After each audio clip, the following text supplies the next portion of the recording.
Salamlar. Bu videoda qısa olaraq data science haqqında danışmağa çalışacağım. Bu videoda heç bir proqramlaşdırma, kod və yaxud da ki təqdimat olmayacaq. Çünki kod yazmağa bir səbəbimiz yoxdur. Presentation isə yığmaqdan zəhləm gedir. Ona görə ancaq sifətim və səsim olacaq. Beləliklə başlayaq data science-dən və sonda bir xəbərim olacaq. Deməli, data science adından da göründüyü kimi data, verilənlər və science sözlərindən əmələ gəlib. Science isə elm deməkdir. Yəni bir növ verilənlər haqqında, data haqqında elm. Yaxşı, birincisi görək data nədir? Ümumiyyətlə datanın en qədər tərifi var. Hətta data, informasiya, insight və s. axır mərhələlərdən keçirirlər bunu. Bizim üçün isə data ixtiyari rəqəmsal məlumatdır. Yəni biz bura həm konkret hər hansı bir cədvəlləri falan əlavə edə bilərik. Olsun bizim Excel cədvəllərimiz. Biz bura əlavə edə bilərik video faylları, şəkilləri, audio yazıları və s. Bunların hamısı bizim üçün datadır. Okay? Və data science-in əsas missiyası, əsas təyinatı datadan faydanın alınmasıdır. Okay? Və fayda deyərkən biz deyək ki, data var və data üzərindən biz deyək, bu dataya baxaraq, hər hansı bir qanun uyğunluqlar çıxardaraq nə cür şəkildə, hansı yollar var, bundan fayda ala bilərik. İstəyir biznes nöqteyi-cəhətdən pul olaraq, istərsə də hər hansı, nə bilim, qeyri-kommersiya, fərqi yoxdur. Fayda ilə faydadır. Yaxşı. Tarixi olaraq ilk öncə demək olar ki, data analitikası yaranmışdır. Təsəvvür edin ki, 90-cı illərdir. Belə köhnə televizorlara oxşayan belə kompüter varlı işləyirlər, Windows 95 falan və köhnə Excel proqramlarında adamlar nə edirlər? Otururlar və özləri üçün kiçik dashboardlar qururlar. Əlbəttə ki, 90-cı illərdə datanın həcmi o qədər böyük deyildi. O qədər güclü internet, güclü kompüterlər falan yox idi. Amma nə var idi? Kiçik cədvəllər vardı, adamlar otururlar, dashboardlarını qururlar və dataya baxaraq artıq hər hansı bir qayda var, belə deyək, hər hansı qanun uyğunluqlar çıxara bilirlər, hər hansı qərarlar verə bilirlər. Və data analitikinin ən əsas vəzifəsi məhz datadan hər hansı bir fikrin, hər hansı bir insight'ın çıxarılması idi. Okay? Bu data science-in demək olar ki, ilk addımları idi. Daha sonra zaman ötdü, daha yaxşı internet yarandı, daha güclü kompüterlər meydana çıxdı və bütün bunlarla əlaqəli olaraq datanın həcmi də böyüməyə başladı. Hər kəs bir-birinə mesaj yazır, hər yerdə artıq həm rəqəmsal məlumatlar var, həm internet, kameralar və s. axır. Data artar bir sözlə. Datanı emal eləmək üçün kompüterlərin gücü olmalıdır. Okay? Kompüterlərin gücü də həmçinin artır. Əgər 90'ların ortalarında falan əməl yaddaş deyək, 128 MB falan idisə əgər, artıq 2 GB, 4 GB və s. axır. Bugün də RAM-larımız necədir, özünüz bilirsiniz. Və güc artdıqca, datanın artıq həcmi də artdıqca, lap əvvəllərdən, 90'lardan, 80'lərdən bizə bəlli olan bəzi alqoritmləri tətbiq eləməyə başladılar. Bu alqoritmlərə machine learning alqoritmləri də var idi aralarında və artıq data analitikasından sonra demək olar ki, machine learning meydana gəldi. Haradakı adamlar nə edirlər? Baxırlar dataya və datanın içərisindən riyazi üsullar var, patternlər, qanuna uyğunluqlar çıxartmağa çalışırlar. Yəni, verirlər datanı, seçirlər hər hansı bir feature, hər hansı bir əlamətləri falan və məsələn deyirlər ki, bizə maraqlıdır ki, falan şey niyə belə yox, məhz bu cürdür.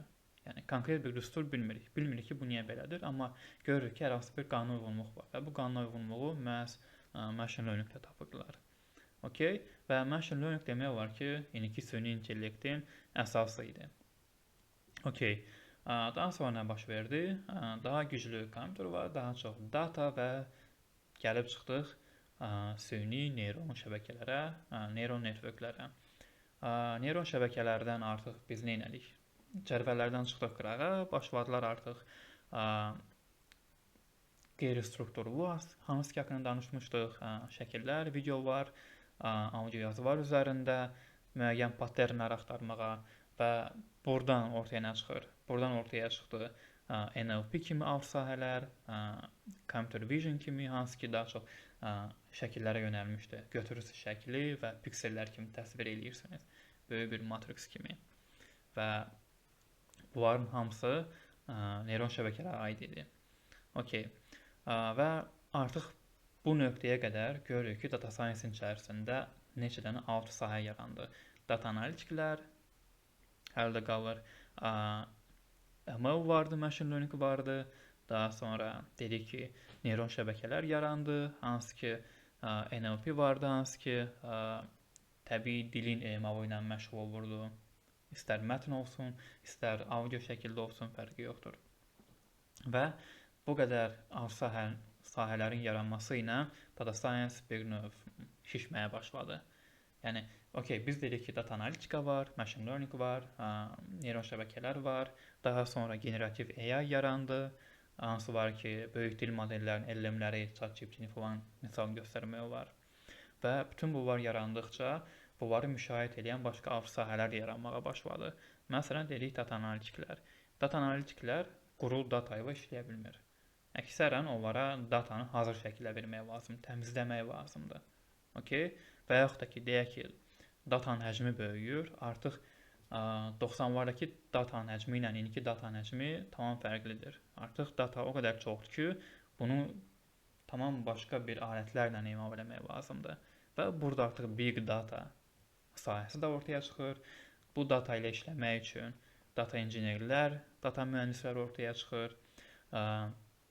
Machine learning modellərini çalışdıran machine learning injinerlər, machine learning mühəndisləri ortaya çıxır. Böyük dil modellərindən sonra başladıq prompt yazmağa ChatGPT-yə. Sonra bəlli oldu ki, bəzi mütəxəssislər daha yaxşı prompt yazır. Prompt injinerlər ortaya çıxdı. Machine learning-in özündə machine learning engineer var, hansı ki modelin tərtibatı ilə məşğuldur. MLOps var, hansı ki bu modelləri production çıxartmaqla məşğuldur. Böyük dil modellərində deməli LLMOps var, hansı ki həmçinin artıq böyük dil modellərini production çıxartmaqla məşğuldur. Və artıq görürük ki, data science-in özü sanki yoxa çıxır. Və həqiqətən də belədir. Çünki baxın, analitik var, data engineer var, daha sonra prompt engineer var, MLOps var, nə bilim, nə qədər. Və artıq bir data scientistin bütün bunları bilməsi demək olar ki, mümkün deyil. Və əslində data science-i götürüb 90'ların computer science, kompüter elmləri ilə müqayisə eləmək olar. Çünki o vaxt kompüter elmləri adlı bir sahə var idi. Adam həm aşağı-yuxarı sayt yığa bilirdi, həm bu saytın kiber təhlükəsizliyi ilə məşğul olurdu, həm bunun dizaynını edirdi və s. Yəni 90'lardakı belə deyək, proqramlaşdırma o deyildi. Və ona görə bir insan bütün bunları özündə sıxışdıra bilirdi. Əslində 90'larda yox, daha geriyə getmək lazımdır. Və indiki data science də məhz bu cürdür. Yəni siz bir insan tapa bilməzsiniz ki, o həm yaxşı analitik olsun, o həm böyük dil modellərini fine tune edə bilsin, həm ML modelləri production çıxarda bilsin. Və buna görə də bu qədər alt sahələr meydana gəlir. İndi qayıdırıq geri data science-in özünə. Data science özü demək var ki, 3 böyük sütunun üzərində dayanır. Birinci sütun bizim üçün riyaziyyatdır. Çünki model deyiriksə, modelin kökündə riyazi model dayanır. Burada riyaziyyat var. İkinci sütun proqramlaşdırmadır, software engineeringdir. Çünki modeli biz proqramlaşdırmaqla məşğuluq. Daha sonra üçüncü sütunumuz isə məhz biznes olacaq, yəni domen. Ümumiyyətlə, bu üç sütunu bəlkə də 2 istəyə bilmək var. Birincisi texnikidir, hansı ki riyazi və proqramlaşdırma, development demək var. İkinci bir tərəfi isə məhz biznes olacaq. Niyə? Çünki ən çox hallarda datadan hər hansı bir məlumatın çıxarılmasında məhz biznes maraqlıdır. Yəni data biznesin məhsuludur, biznesdən ortaya gəlir və buradan hər hansı bir qanuna uyğunluğun çıxarılmasının da tərəfdarı elə biznesin özüdür. Məsələn, təsəvvür edin ki, biz hər hansı bir atıram neft şirkətiyik, okey, və bizim datamızda çox güman ki, neft sektorundan ortaya çıxan datadır. Və bizi maraqlandıran faktlar da, oradan çıxarmaq istədiyimiz hər hansı bir fikirlər, insight-lar da həmçinin biz neft sektoruna aid olacaq.